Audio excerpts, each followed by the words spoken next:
டேய் master, ice water மட்டும் ஏன்டா குடிச்சிட்டு இருக்க? கொஞ்சம் நார்மல் வாட்டர் குடியேன்டா. இந்த கக்காவை டைஜஸ்ட் பண்ணவே கொஞ்சம் கஷ்டமா இருக்குடா. அரே பைத்தியக்கார, நல்லா காரமா சாப்பிட்டு ஐஸ் வாட்டர் குடிக்கும் போது ஒரு சுகம் இருக்கும் பாரு. ஆஹா, உன் மாஸ்டர் தானே ரொம்ப ஹாப்பியா இருப்பான். அவன் ஹாப்பியா இருப்பானா இல்ல நீ ஹாப்பியா இருப்படா? நாயே, உன்னை டைஜஸ்ட் பண்ணவே 4 hours ஆகும். இதுல இந்த ஐஸ் வாட்டர் குடிச்சா 15 minutes எக்ஸ்ட்ரா ஆகுதுடா. எனக்கு வலிக்குதுடா. ஆஹா, ஜிலு ஜிலுன்னு இருக்கு. அப்ப பாடி ஹைட்ரேட் ஆயிடுச்சா? சரி, சீக்கிரம் அந்த பிரெயினுக்கு இன்ஃபார்ம் பண்ணு. பாடி ஹைட்ரேட்டட், பாடி ஹைட்ரேட்டட். ஐஸ் வாட்டர் வந்துச்சா? அப்ப பாடி ஹைட்ரேட் ஆயிடுச்சு.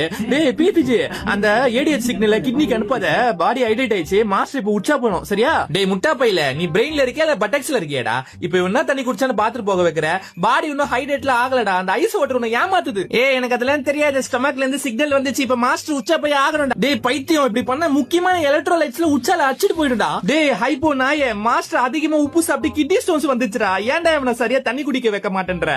மாஸ்டருக்கு தண்ணி தாகலாம் எடுக்காது. பாடி ஹைட்ரேட் ஆயிடுச்சு. அதான் உச்சா அடிக்கடி வரதுல அதுல கிட்னி ஸ்டோன்ல அடிச்சுட்டு போயிடும். ஆமா, இவன் குடிக்கிற தம்மா தொண்ட ஐஸ் வாட்டர்ல கிட்னி ஸ்டோன்ஸ்லாம் அடிச்சிட்டு போவாதுடா. ஐஸ் வாட்டர் குடிச்சா உச்சா அடிக்கடி வரும். ஆனா ரொம்ப கம்மியா தான்டா வரும். அட்லீஸ்ட் ஒரு 2 லிட்டர் தண்ணியாவது குடிச்சா தான்டா உச்சா அதிகமா வந்து கிட்னி ஸ்டோன்ஸ் அதுல அடிச்சிட்டு போவோம். டேய் ஆமாண்டா, ஐஸ் வாட்டர் குடிச்சா தண்ணி தாகத்தை கம்மி பண்ணுமே தவிர பாடியை ஹைட்ரேட் பண்ணாதுடா. உச்சா அடிக்கடி போனாலும் தம்மா துண்டு தான் போவோம். அதுவும் மங்களகரமா மஞ்சளா போகும்டா. முக்கியமான எலக்ட்ரோலைட்ஸ்ல பாடியை விட்டு சீக்கிரமா போயிடும்டா. டேய் எங்களுக்கு கொஞ்ச நேரமாவது பாடியில இருக்கிடுங்களேன்டா. இந்த மாஸ்டர் ஏன் தான் அடிக்கடி ஐஸ் வாட்டர் குடிக்கிறானே தெரியல. அதுக்கப்புறம் தலை வலிக்குது, கை கால்லாம் புடிச்சிக்குது, ட்ரை ஸ்கின் ஆயிட்டு பிம்பிள் எல்லாம் வருதுன்னு அழுவான். அது கூட விட்டுரு. இப்ப நம்ம அந்த கழுவாத கக்குஸ்ல கரைய